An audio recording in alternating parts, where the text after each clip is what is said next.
Gold trusted gold buyers మీరు తాకట్టు పెట్టిన బంగారాన్ని విడిపించి ఈ రోజు ఉన్న మార్కెట్ ధరకు కొనబడను.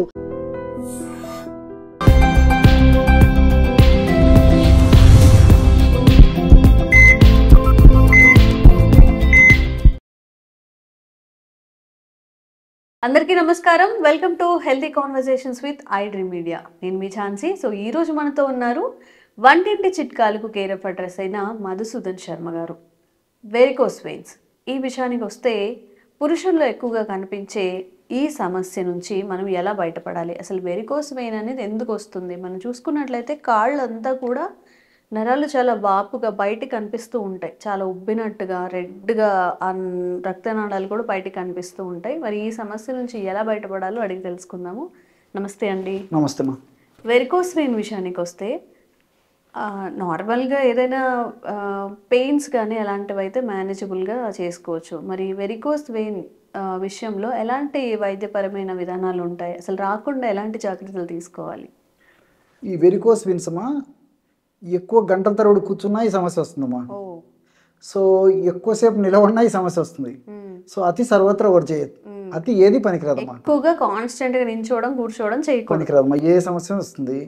తర్వాత మీరు మొదట్లోనే చెప్పినట్లు మగవాళ్ళలో ఎక్కువగా వస్తుంటుందమ్మా. అలా అని చెప్పేసి ఆడవాళ్ళలో రాదని లేదు, ఆడవాళ్ళలో కూడా వస్తుంటుంది. సో మగవాళ్ళలో ఎక్కువగా వస్తుంటుంది. ఈ వెరికోస్ వీన్స్ సమస్య వచ్చినప్పుడు ప్రాథమిక దశలో ఎలాంటి లక్షణాలు ఉండవమ్మా. సో ఈ కాళ్ళ భాగంలో నరాలు ఉబ్బిపోయేసేసి కొంతమందిలో ప్రాథమిక దశలో జస్ట్ ఒక ఆకుపచ్చ రంగులోనే లేత కనిపిస్తుంటాయి మన నరాలు ఉబ్బేసేసి క్రమక్రమంగా మరీ పెద్దగా అయిపోవడము. తర్వాత క్రమక్రమంగా ఈ దాడును ఈ దారాన్ని పేడితే ఏ విధంగా అయితే మందంగా తయారైపోతుందో ఒక తాడని చెప్తారమ్మా, తాడలాగా తయారైపోతాయమ్మా కాళ్ళ భాగంలో.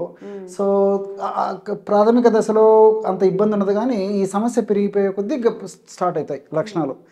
నొప్పి, పోటు, సలుపు, బాధ, అసౌకర్యము ఇలాంటివన్నీ మొదలవుతుంటాయి అన్నమాట.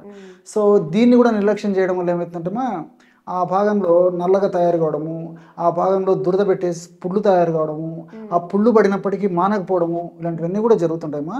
అసలు ఈ వెరికోస్ వెయిన్స్ వచ్చేదానికి కారణం ఏంటంటే గుండె నుంచి బాడీకి అంతా రక్త సరఫరా జరిగిపోతుంటుంది. సో పై భాగానికి జరిగిపోతుంటుంది, ఈ గుండె భాగంలో ఉన్నటువంటి విభాగానికి జరిగిపోతుంది, కడుపు భాగానికి జరిగిపోతుంది, కాళ్ళ భాగానికి కూడా గుండె నుంచి బ్లడ్ సర్క్యులేషన్ జరిగిపోతుంటుందమ్మా. గుండె నుంచి బ్లడ్ సర్క్యులేషన్ బాగా జరుగుతున్నప్పటికీ మళ్ళీ ఈ యొక్క సర్క్యులేషన్ అయిన తర్వాత మంచి ఆక్సిజన్, మంచి బ్లడ్ అక్కడికి పోయిన తర్వాత అక్కడ తయారైనటువంటి చెడ్డ బ్లడ్ అంతా తీసుకొనేసి మళ్ళీ పైకి వెళ్ళిపోవాలమ్మా. అప్పుడు ఏం జరుగుతుందంటే ఈ వెరికోస్ వీన్స్ ఉన్నటువంటి సమస్య ఉన్నటువంటి వాళ్ళలో ఈ రక్తము పైకి ఫ్రీగా మూవ్ కాలేదమ్మా. ఎప్పుడైతే రక్తనాళాల ద్వారా ముఖ్యంగా వీన్స్ ద్వారా మూవ్ కాలేదో, అంటే రక్తనాళాల ద్వారా ధమనుల ద్వారా కిందికి వస్తే వీన్స్ ద్వారా పైకి పోతుంటుందమ్మా. సో ఇక్కడ ఏమవుతుందంటే ఈ వీన్స్లో కొన్ని రకాల ఇబ్బందులు ఏర్పడడం వల్ల బ్లడ్ సర్క్యులేషన్ సరిగ్గా వెళ్ళలేదమ్మా. సో ఎప్పుడైతే ఈ బ్లడ్ సర్క్యులేషన్ సరిగ్గా పైకి పోలేకపోతుందో అప్పుడు ఉన్న బ్లడ్ అంతా అక్కడ అక్యుములేషన్ అయిపోతుంది. సో ఎప్పుడైతే బ్లడ్ అక్యుములేషన్ అంటే నిలువ ఉంటుందో దానివల్ల రకరకాల సమస్యలు వస్తుంటాయి. సో ఎక్కువసేపు ఎక్కువ కాలం నిల్వ ఉండడం వల్ల ఇన్ఫ్లమేషన్ రావడము, ఇన్ఫ్లమేషన్ వల్ల నేను చెప్పినటువంటి లక్షణాలు రావడము, ఇలా వివిధ రకాలైన ఇబ్బందులు ఎదురయ్యేటువంటి పరిస్థితి ఏర్పడుతుందమ్మా. కాబట్టి దీన్ని ఏమాత్రం నిర్లక్ష్యం చేయడం మంచిది కాదు. ముఖ్యంగా వెయిట్ ఉన్నటువంటి వాళ్ళలో, అదేవిధంగా షుగర్ ఉన్నటువంటి వాళ్ళలో, అట్లే విధంగా ఈ యొక్క ధూమపానం, ఈ స్మోక్ చేసేటువంటి వాళ్ళలో, అదేవిధంగా ఈ ఆల్కహాల్ తీసుకునేటువంటి వాళ్ళలో, పోషకాహార లోపం ఉన్నటువంటి వాళ్ళలో, ఇలాంటి వాళ్ళల్లో మరీ ఎక్కువ ఉండేదానికి అవకాశం కూడా ఉంటుందమ్మా. ఓకే. మరి దీనికి మన ఆయుర్వేదంలో ఎలాంటి చికిత్స ఉంది సార్? ఒకవేళ ఇంట్లో ఏదైనా మనం మందుని తయారు చేసుకోవడానికి కానీ, లేకపోతే ఏదైనా ఆయుర్వేదిక్ స్టోర్లో ఇన్స్టంట్ రిలీఫ్ కోసం ఏదైనా మెడిసిన్ ఉండిందా? ఉన్నాయమ్మా, రెండు చెప్తాను చూడమ్మా. ఇంట్లో తయారు చేసేటువంటి ఔషధం చెప్తాను, మార్కెట్ దొరికే ఔషధం కూడా చెప్తాను. నేను 3 పదార్థాలతో బ్రహ్మాండమైనటువంటి ఔషధాన్ని తయారు చేసుకుని వెరికోస్ వీన్స్ సమస్య నుంచి బయటపడవచ్చమ్మా. నల్ల నువ్వులమ్మా, నల్ల నువ్వులను కాస్త వేయించేసేసి ఒక 30 గ్రాముల పొడి తీసుకోవాలి. నల్ల నువ్వుల చూర్ణం ఒక 30 గ్రాములు తీసుకోవాలమ్మా. అదేవిధంగా శొంఠి మనకు మార్కెట్లో శొంఠి పెచ్చులు దొరుకుతాయమ్మా, ముక్కలు దొరుకుతాయి, పొడి దొరుకుతుంది. సో శొంఠి పొడి ఒక 30 గ్రాములు తీసుకోవాలి. అదేవిధంగా మిరియాలను కాస్త వేయించేసేసి పౌడర్ లాగా తయారు చేసేసి ఒక 30 గ్రాముల మిరియాల పొడి తీసుకోవాలి. నల్ల నువ్వుల పొడి, శొంఠి పొడి, మిరియాల పొడి ఒక్కొక్కటి 30 గ్రాములు. సో 3 కలిసేసరికి 90 గ్రాములు అవుతుందమ్మా. 90 గ్రాములు 1 నెలకి వాడుకోవాలి. మీకు కరెక్ట్గా మీకు డోస్ కూడా చెప్తాను చూడమ్మా. So morning 1.5 gram, evening 1.5 gram. అంటే అర టీ స్పూన్ కంటే కూడా సగం ఇంచుమించు, ఓకే, అర టీ స్పూన్లో కూడా సగం ఇంచుమించు తీసుకోవచ్చమ్మా. సో రోజు 3 గ్రాములు అంటే నెలకి ఎంత అవుతుందమ్మా? 90 గ్రాములు అవుతుంది, అంతే కదమ్మా, 33లో 90. సో ఈ విధంగా 90 గ్రాముల ఔషధాన్ని మనం కడుపులోకి తీసుకున్న తర్వాత మరలా ఫ్రెష్గా తయారు చేసుకొని వాడుకుంటున్నాను. అంతేగాని నేను ఏదో ఒకసారి 5 మాసాలకు 6 మాసాలకు తయారు చేసుకొని వాడుకుంటానంటే ఔషధ గుణాలు తగ్గిపోతాయమ్మా. అంటే ఆశించిన స్థాయిలో రిజల్ట్స్ రావు కాబట్టి ఫ్రెష్గా తయారు చేసుకోవడం వల్ల రిజల్ట్స్ చాలా ఫాస్ట్గా ఉంటాయి, స్పీడ్గా వచ్చేదానికి అవకాశం ఉంటుంటుంది అనమాట. సో ఈ విధంగా తయారు చేసుకున్నటువంటి ఔషధాన్ని ఉదయం 1.5 గ్రాము, సాయంత్రం 1.5 గ్రాము చొప్పున తేనెతైన వాడుకోవచ్చు. లేకపోతే ఇదొక ఔషధాన్ని పల్చటి మజ్జిగలో కలిపి తీసుకోవచ్చు, ఇదే ఔషధాన్ని పల్చటి పాలలో కలిపి తీసుకోవచ్చు, లేదా మరి నీళ్ళలో, గోరువెచ్చని నీళ్ళలో కలిపి కూడా తీసుకోవచ్చు అమ్మా. ఎవరికి ఎలా వీలైతే అలాగా తీసుకోవచ్చు. సో అది వీలు కాలేదనుకోండి, కాస్త పౌడర్ నోట్లో వేసేసుకొని కొంచెం కాచి చల్లార్చినటువంటి నీళ్లు నోట్లో పోసుకొని పుక్కిలి చేసి కూడా మింగేసేయచ్చు అమ్మా. సో మనసుంటే మార్గం ఉంది. ఏదో ఒక పద్ధతిలో ఈ యొక్క ఔషధాన్ని ఈ పద్ధతిలో వాడుకోవడం వల్ల మరి ఈ వెరికోస్ వెయిన్స్ అనేటువంటి సమస్య తగ్గడమే కాకుండా భవిష్యత్తులో ఈ సమస్య వల్ల ఇతర ఇబ్బందులు రాకుండా కూడా ఉంటాయమ్మా. మనం ఆధునికంగా మనం ఆలోచన చేసినప్పటికీ ఈ నువ్వుల్లో లిగ్నాన్స్ అనేటువంటి రసాయన పదార్థాలు ఉన్నాయమ్మా. ఈ లిగ్నాన్స్ అనేటువంటి రసాయన పదార్థాలు బ్లడ్ సర్క్యులేషన్ పెంచేదానికి, బ్లడ్ వెజల్స్ డైలేట్ అయ్యేదానికి, తర్వాత రక్తము చిక్కగా కాకుండా పల్చగా ఉండేదానికి ప్రత్యక్షంగా పరోక్షంగా ఈ నువ్వుల్లో ఉన్నటువంటి లిగ్నాన్స్ అనే పదార్థాలు ఉపయోగపడతాయి. అంతేకాకుండా ఇప్పుడు శొంఠి శొంఠిలో జింజరాలు, షాగోలు అనేటువంటి రసాయన పదార్థాలు కూడా ఈ యొక్క రక్తనాళాలను వ్యాకోచపరచడమే కాకుండా బ్లడ్ సర్క్యులేషన్ బాగా పెంపొందించడమే కాకుండా ఆ భాగంలో నొప్పి, పోటు, వాపు, బాధ, సలుపు, అసౌకర్యం ఇలాంటి రాకుండా కూడా చేసేటువంటి శక్తి ఈ యొక్క శొంఠిలో ఉన్నటువంటి జింజరాల్లో, షాగోలో ఉందమ్మా. అట్లే మిరియాల్లో పెప్పరిన్ అనేటువంటి రసాయన పదార్థం ఉంది. ఈ పెప్పరిన్ అనేటువంటి రసాయన పదార్థము ఈ బ్లడ్ను పల్చగా చేసేటువంటి గుణం ఉండడమే కాకుండా రక్త ప్రసారాన్ని కూడా ఫాస్ట్గా చేసేటువంటి గుణము ఈ పెప్పరిన్ అనేటువంటి రసాయన పదార్థంలో ఉంది. సో ఈ 3 పదార్థాలు కలిపి మనం ఈ విధంగా ఔషధంగా తయారు చేసుకుని వాడుకుంటుండడం వల్ల ఫలితాలు చాలా శీఘ్రంగా, త్వరగా, సత్వరమే వచ్చేందుకు అవకాశం ఏర్పడుతుందమ్మా. ఇది మనం ఇంట్లో తయారు చేసుకోలేక ఔషధం. మరి మార్కెట్లో దొరికేటువంటి ఔషధాల గురించి మనం ఆలోచన చేసినట్లయితే ఈ లక్షణాది ఒకటి అని చెప్పేసి దొరుకుతుందమ్మా. లక్షణం అంటే వెల్లుల్లి. ఆధునిక వైద్య విజ్ఞానం ప్రకారం కూడా, ఆధునిక వైద్య పద్ధతిలో చేసినటువంటి పరిశోధనల్లో కూడా ఈ యొక్క లక్షణ అంటే గార్లిక్, వెల్లుల్లి ఈ వెరికోస్ వీన్స్ అనేటువంటి సమస్యలో చక్కగా పనిచేస్తుందని చెప్పేసి మరి నిరూపణ కూడా జరిగిందమ్మా. సో ఆ విధంగా వెల్లుల్లిని ప్రధానంగా ఉపయోగించి తయారు చేసినటువంటి ఔషధాన్ని వేలాది సంవత్సరాల క్రితమే ఆయుర్వేద మహర్షులు మనకు అందించడం జరిగిందమ్మా. లక్షణాది వటి, లక్షణ అంటే వెల్లుల్లి. సో మనకు మార్కెట్లో దొరుకుతాయి టాబ్లెట్స్. ఉదయం 2 టాబ్లెట్స్, సాయంత్రం 2 టాబ్లెట్స్ మింగేసి గోరువెచ్చని నీళ్ళు తాగుతుండాలమ్మా. ఈ విధంగా రెగ్యులర్గా తీసుకోవడం వల్ల కూడా చాలా చక్కటి సత్ఫలితాలు కలుగుతాయి. ఇప్పుడు వంటింట్లో మనం చెప్పుకున్నటువంటి ఔషధాన్ని తోడు ఇప్పుడు నేను చెప్పినటువంటి ఔషధాన్ని వాడుకోవడం వల్ల ఫలితాలు మరింత శీఘ్రంగా వస్తాయి. మరీ తీవ్రంగా ఉన్నప్పుడు ఈ 2 కలిపి కూడా వాడుకోవచ్చమ్మా. నేను ఇంతకుముందు చెప్పినటువంటి ఔషధము మనకు మార్కెట్లో దొరికేటువంటి లక్షణాది వటి అయినటువంటి ఔషధం. అట్లే పైపూత మందుగా హింగు త్రిగుణ తైలం అని చెప్పేసి దొరుకుతుందమ్మా. హింగు త్రిగుణ తైలం, హింగు త్రిగుణ తైలం. హింగు అంటే ఇంగువ అమ్మా. ఇంగువ కూడా చాలా సువాసన భరితంగా ఉంటుంది. పూర్వకాలం అయితే మన భారతీయ ఆచార వ్యవహారాల్లో భాగంగా, సంప్రదాయాల్లో భాగంగా, వంటకాల్లో భాగంగా మరి భారతీయుల్లో ఆ ఇంగువ వాడకం ఉండేదమ్మా వంటకాల తయారీలో. సరే వివిధ రకాల కారణారీత్యా మరి ఈ రోజుల్లో ముఖ్యంగా ఈ జనరేషన్ వాళ్ళకు ఇంగువ అనేది కూడా తెలియనటువంటి దుస్థితిలో మనం ఉన్నామా. ఇది నిజంగా బాధాకరమైనటువంటి విషయము. చాలా అద్భుతమైనటువంటి గుణాలు ఇంగువ కూడా ఉన్నాయమ్మా. సో ఆ ఆయిల్, హింగు త్రిగుణ తైలం అనేటువంటి ఆయిల్ను మనకు తెచ్చుకొని మార్కెట్ నుంచి వెరికోస్ వీన్స్ ఉన్నటువంటి భాగంలో అప్లై చేసేసి సున్నితంగా మర్దన చేయడం వల్ల కూడా చాలా త్వరగా ఈ సమస్య నుంచి బయటపడవచ్చు. కానీ ఇక్కడ మాత్రం మరొకటి గుర్తుంచుకోవాలమ్మా, వెరికోస్ వీన్స్ వల్ల పుళ్ళులాగా పడితే మాత్రము ఈ యొక్క హింగు త్రిగుణ తైలం వాడకూడదమ్మా. తీక్షణ కూడా ఉంటుంది. సో అటువంటి పరిస్థితుల్లో కావాలంటే నిర్గుండి తైలం ఇలాంటివి వాడుకోవచ్చమ్మా. వావిలాకుతో తయారు చేసినటువంటి ఆయిల్స్ దొరుకుతాయి. నిర్గుండి తైలం, నిర్గుండి అంటే వావిలాకుతో తయారు చేసినటువంటి తైలాన్ని ఆ పుండు ఒకవేళ ఏర్పడితే వాడుకోవచ్చు. పుండు లేకుండా నొప్పి, పోటు, సలుపు, బాధ, దురద, అసౌకర్యం ఉంటే హింగు త్రిగుణ తైలం వాడితే సరిపోతుంది. ఓకే. సో వెరికోస్ వెయిన్తో బాధపడే వాళ్ళు చక్కగా ఇంట్లో తయారు చేసుకునేది, స్టోర్స్లో దొరికేది, ఈజీగా మనం అప్లై చేసుకునేది అన్ని మెథడ్స్లో చెప్పారు. ఈ మూడిట్లో మీకు ఏది పాసిబిలిటీ ఉంటుందో అది తెచ్చుకొని వాడుకోవచ్చు, చక్కగా దీని నుంచి బయటపడవచ్చు. సోరియాసిస్ విషయంలో మనం ఏ ఆయింట్మెంట్ తీసుకున్నా కానీ, ఏమైనా పైపూత మందులు తీసుకున్నా కానీ చాలా కాస్ట్ ఉంటుంది. కొంతమంది అది బేర్ చేయలేరు కూడా. సో ఇంట్లో ఏవైనా మనం ఆయిల్స్ని తయారు చేసుకునే అవకాశం ఉంటుందా? అసలు ఈ సోరియాసిస్ని మనం తగ్గించుకునే ప్రయత్నం ఎలా చేయొచ్చు అంటారు? సో చాలా ఉన్నాయమ్మా. సోరియాసిస్ అనేది ఈ మధ్యకాలంలో చర్మ వ్యాధుల్లో అగ్రస్థానాన్ని వహించిందంటే అతిశక్తి కదమ్మా. సో ఒక భారతదేశంలోనే కాకుండా ప్రపంచవ్యాప్తంగా కూడా మరి చర్మ వ్యాధుల జాబితాలో అగ్రస్థానంలోకి చేరుకుంది ఇది. సో సోరియాసిస్ వయస్సు నిమిత్తం లేకుండా చిన్న పిల్లల నుంచి పెద్దవాళ్ళ వరకు, అదేవిధంగా స్త్రీ పురుష తారతమ్యం లేకుండా స్త్రీలోనూ పురుషుల్లోనూ ఇద్దరికి వచ్చేటువంటి పరిస్థితి ఉంటుంటుంది. అంతేకాకుండా తల నుంచి కాళ్ళ వరకు ఎక్కడైనా రావచ్చుమా. ఏ సీజన్లో అయినా రావచ్చు, ఎక్కడైనా రావచ్చు, ఏ సైజులో అయినా రావచ్చు, ఎప్పుడైనా రావచ్చు. దీని యొక్క విధానం అలా ఉంటుందన్నమాట. సో కొంతమందికి సోరియాసిస్ ఉన్నటువంటి ప్రాంతంలో మాత్రమే ఆ యొక్క పరిమితమైపోయి మిగతా ప్రాంతాల్లో రాకుండా ఉంటే, కొంతమందికి ప్రాథమికంగా కొన్ని ప్రాంతాల్లో సోరియాసిస్ మొదలై క్రమక్రమంగా బాడీ అంతా కూడా విస్తరించేటువంటి వ్యాపించేటువంటి అవకాశం ఉంటుంది. కొంతమందికి సీజన్లో ఉధృతమైపోయి మిగతాలో స్తబ్దుగా ఉన్నట్లయితే, కొంతమందికి సంవత్సరం అంతా కూడా విపరీతంగా వేధిస్తూ పీడిస్తూ ఇబ్బంది పెడుతూ రకరకాల ఇబ్బందులకు గురి చేసేటువంటి పరిస్థితి ఏర్పడుతుంది.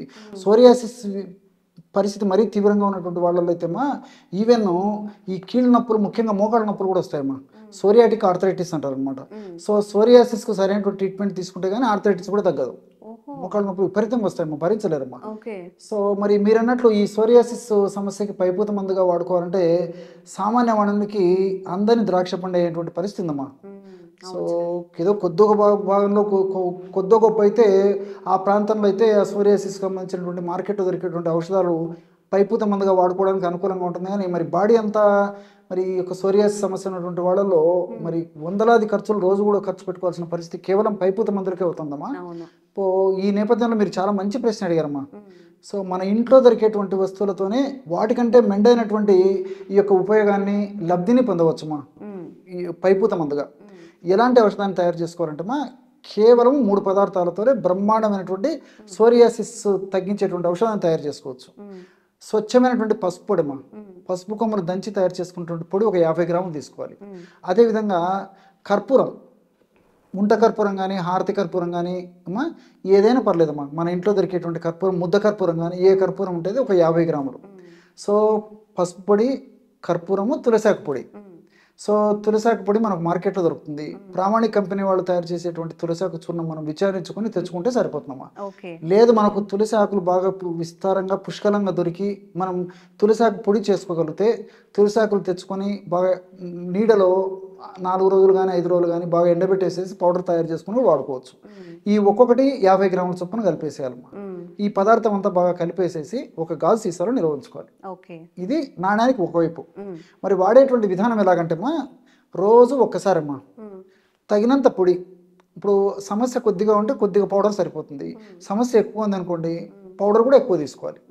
తగినంత పొడి తీసుకొని కలబంద, మీకు ఐడియా ఉంటుందమ్మా, అలోవీరా అని తెలుసు కదమ్మా.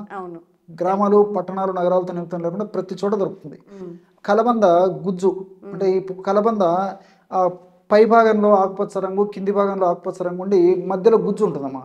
ఆ గుజ్జును మనం చిన్న చాకుతో కానీ చిన్న స్పూన్తో కానీ తొలగించేసి ఆ గుజ్జును కాస్త మిక్సీలో వేసేస్తే అంత మిక్స్ అయిపోతుందమ్మా. లేదంటే అలాగైనా వాడుకోవచ్చు. సో ఈ తగినంత మనం చెప్పుకున్నటువంటి ఈ చూర్ణంలో అంటే పసుపు, అదేవిధంగా కర్పూరము, తులసాకు పొడిలో కలబంద గుజ్జు తగినంత వేసేసి బాగా ఒక తేనె లాంటి కాన్సిస్టెన్సీ వచ్చేటట్టు తయారు చేసుకోవాలమ్మా. ఒక ఆయిల్ లాంటి కాన్సిస్టెన్సీ అనుకోండి. సో ఆ విధంగా తయారు చేసుకుని సోరియాసిస్ సమస్య ఎక్కడుందో ఆ భాగంలో అప్లై చేసి సున్నితంగా మర్దన చేసేయాలి. తర్వాత మళ్ళీ అదే ఆయిల్ని అప్లై చేసేయాలి. అదే మెడిసిన్, నాట్ ఆయిల్, అదే మెడిసిన్ అప్లై చేసేసి ఒక గంట సేపు ఉన్న తర్వాత కాస్త గోరువెచ్చని నీళ్ళతో స్నానం చేయడం కానీ తుడిచేయడం కానీ చేస్తున్నారమ్మా. ఈ విధంగా క్రమం తప్పకుండా చేయడం వల్ల చాలా త్వరగా, శీఘ్రంగా, వెంటనే, సత్వరమే సోరియాసిస్ వల్ల కలిగేటువంటి అసౌకర్యము, బాధ, సలుపు, దురద, మంట ఇలాంటి లక్షణాలన్నీ తగ్గిపోతాయి. పొట్టు రాలడము తగ్గిపోతుంది. అదేవిధంగా సోరియాసిస్ ఉన్నటువంటి భాగంలో పొట్టు కిందనే ఎర్రగా ఉంటుందమ్మా. ఆ పొట్టు లేచిపోయినప్పుడు బాగా ఎర్రగా రక్త బిందు మాదిరి కూడా కనిపిస్తూ ఉంటుంది. ఆ ఎరుపుదాని మధ్య తగ్గిపోతుంది. తరచుగా మళ్ళీ ఆ భాగంలో ఈ సోరియాసిస్ సమస్య పునరావృతం కాకుండా కూడా ఈ పసుపులో ఉన్నటువంటి కుర్కుమిన్ను, అదేవిధంగా తులసిలో ఉన్నటువంటి యూజినిక్ యాసిడ్, తర్వాత కర్పూరం నుండి ఈ యొక్క క్యాంఫరాలు ఇవన్నీ కూడా ప్రత్యక్షంగా పరోక్షంగా ఉపయోగపడతాయమ్మా. సో వెంటనే తగ్గేందుకు ఉపయోగపడమే కాకుండా మరలా తరచుగా పునరావృతం కాకుండా ఉండేందుకు కూడా ఇందులో రసాయన పదార్థాలు ఉపయోగపడతాయి. వీటన్నిటికి తోడు కలబంద కూడా ఈ సోరియాసిస్ వ్యాధిలో చాలా అద్భుతంగా పనిచేస్తుందమ్మా. సో ఈ సోరియాసిస్ వ్యాధిలో పొడి పొడిగా ఉంటుందన్నమాట ఆ చర్మ భాగం. ముఖ్యంగా ఎక్కడైతే ఆ సమస్య ఉందో అది మెత్తపరచడానికి ఉపయోగపడుతుంది. అదేవిధంగా కణాలని ఫాస్ట్గా గ్రోత్ కాకుండా, ఫాస్ట్గా విభజన చెందకుండా కంట్రోల్ చేసే శక్తి ఈ కలబందలో ఉన్నటువంటి కొన్ని రసాయన పదార్థాలు ఉన్నాయమ్మా. సో సోరియాసిస్ అనేటువంటి సమస్యలో చర్మము ఎక్కువగా విభజన చెందడం వల్ల, చర్మ కణాలు ఎక్కువగా విభజన చెందడం వల్లనే జరుగుతుంటుంది. ఈ చర్మ కణాలు ఎక్కువగా విభజన చెందకుండా ఉండేందుకు కలబందలో ఉన్నటువంటి వివిధ రకాల రసాయన పదార్థాలు ఉపయోగపడతాయమ్మా. సో అంతేకాకుండా ఈ కలబంద వల్ల ఈ మంట తగ్గిపోతుంది, చల్లగా ఉంటుంది, కూలింగ్ నేచర్ ఉంటుంది కాబట్టి సో మనిషికి కంఫర్టబిలిటీ వచ్చేస్తుంది, తర్వాత దురద తగ్గిపోతుంది, తర్వాత డిస్కంఫర్ట్ తగ్గిపోతుంది. ఇలాంటి అనేక రకాల ఉపయోగాలు కూడా కలబంద వల్ల కలుగుతాయమ్మా. సో ఈ విధంగా మల్టిపుల్ బెనిఫిట్స్ ఉన్నాయి కాబట్టి ఈ విధంగా తయారు చేసుకున్నటువంటి ఔషధాన్ని మనం దీర్ఘకాలం పాటు వాడినప్పటికీ అన్ని మనకు సైడ్ బెనిఫిట్స్ ఉంటాయి, ఎలాంటి సైడ్ ఎఫెక్ట్స్ ఉండవమ్మా.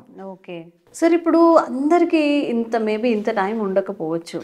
ఏదైనా మార్కెట్లో అవైలబుల్గా ఉన్నది తెచ్చుకొని వాడుకుందామని చాలామంది చూస్తుంటారు, జాబ్స్ చేసేవాళ్ళు కానీ బిజీగా ఉన్నవాళ్ళు. వాళ్ళందరి కోసం ఏదైనా మంచి మెడిసిన్ చెప్తారా? చెప్తానమ్మా. ప్రధానంగా డాక్టర్లు వాడేటువంటి 2 ప్రధాన ఆయిల్స్ చెప్తానమ్మా. నంబర్ 1 వచ్చేసి పిండ తైలం. దాని పేరు పిండ తైలం అమ్మా, చాలా ఈజీ గుర్తుపెట్టుకోవచ్చు. పిండ తైలం వాడతారు. అదేవిధంగా వేప నూనె, కానుగ నూనె కలిపి తయారు చేసినటువంటి ఔషధం, అంటే లేకపోతే మనమేం తయారు చేసుకోవచ్చు అమ్మా. నింబాది తైలం అని చెప్పేసి దొరుకుతుంది. కరంజ తైలం, నింబాది తైలం. నింబ అంటే వేప తయారు చేసినటువంటి తైలం తెచ్చుకోవాలి. అట్లే కరంజ తైలం. కరంజ అంటే ఈ కానుగమ్మ, గానుగ అంటారు. గానుగ విత్తనాలతో, గానుగ పప్పుతో తయారు చేస్తారు. సో 2 మనకు మార్కెట్లో దొరుకుతాయి. ఈ 2 కలిపి తయారు చేసుకున్నటువంటి ఆయిల్ మనకు దొరికేట్లయితే తెచ్చుకోవచ్చు, లేకపోతే మనమే 2 కలుపుకుంటే సోరియాసిస్ ఆయిల్ తయారైపోతుంది. సో ఈ పిండ తైలము సోరియాసిస్ భాగంలో మంట ప్రధానంగా ఉన్నప్పుడు పిండ తైలం వాడాలమ్మా. దురద, నొప్పి ప్రధానంగా ఉన్నప్పుడు ఈ యొక్క నింబాది తైలము, కరంజ తైలము కలిపి తయారు చేసుకున్నటువంటి ఔషధం వాడుకోవాలి. ఇది కొంచెం గుర్తెరిగి వాడుకుంటే సరిపోతుంది. సోరియాసిస్ లో మంట ప్రధానంగా ఉంటే పిండ తైలము, లేదా నొప్పి దురద ప్రధానంగా ఉంటే నింబాది తైలము, కరంజ తైలము కలిపి వాడుకోవాలి. లేకపోతే అది 2 ఉన్నాయనుకోండి, అదొక పూట ఇదొక పూట వాడుకోవాలి. పరిస్థితిని బట్టి వాడుకుంటే సరిపోతుందమ్మా. కాబట్టి నేను మొదట్లో చెప్పినట్లు మనం సొంతం తయారు చేసుకుని వాడుకోవచ్చు. లేదంటే మరి వీలు కానటువంటి వాళ్ళు ఈ విధంగా మార్కెట్లో ఇలాంటి ఫేమస్ మెడిసిన్స్ తెచ్చుకొని వాడుకున్న ఆ సమస్య నుంచి బయటపడవచ్చు. ఓకే. మరి సోరియాసిస్తో బాధపడే వాళ్ళందరూ కూడా మీకు అసలు ఎలా అవైలబుల్ ఉంటే అలాగ ఇంట్లో తయారు చేసుకునేవి, బయట దొరికేవి అన్నీ కూడా మెన్షన్ చేసి ఇప్పుడు చెప్పారు. కాబట్టి మీ సిచ్యువేషన్ని బట్టి మీరు ఆ మెడిసిన్ని తీసుకొచ్చుకొని ఇంట్లో తయారు చేసుకోవచ్చు, లేదా బయట కొనుక్కొని కూడా వాడుకొని సమస్య నుంచి త్వరగా బయటపడవచ్చు. అండ్ ఇంకెలాంటి ప్రాబ్లమ్స్ ఉన్నా కామెంట్ చేయండి, తప్పకుండా క్లారిఫికేషన్ ఇచ్చి మీ సమస్యకు పరిష్కారం ఇచ్చే ప్రయత్నం మధుసూదన్ సార్తో చేస్తూనే ఉంటాము. Thank you so much sir. నమస్తే. And for more videos, please subscribe to iDream. Please subscribe to iDream. Please subscribe iDream. And please subscribe to iDream. For more videos, subscribe to iDream. please like, share and subscribe to the channel. Congratulations, iDream. Subscribe to iDream. Subscribe to iDream. So subscribe to iDream Media. iDream ki iDream team andarki huge congratulations. Please subscribe iDream Media. Please subscribe to iDream. Subscribe iDream. Please subscribe to iDream. iDream అంటే నా కళల channel subscribe చేసుకున్న నోరు తిరుగుతలేదు, మీరైతే గంట గుర్తు కొట్టండి. For more such videos, please subscribe to iDream. Subscribe to iDream. Please subscribe to iDream. Please subscribe iDream Media. Please do subscribe to iDream. Please subscribe to iDream Media. For best entertainment and information, please subscribe iDream. And don't forget to subscribe to iDream.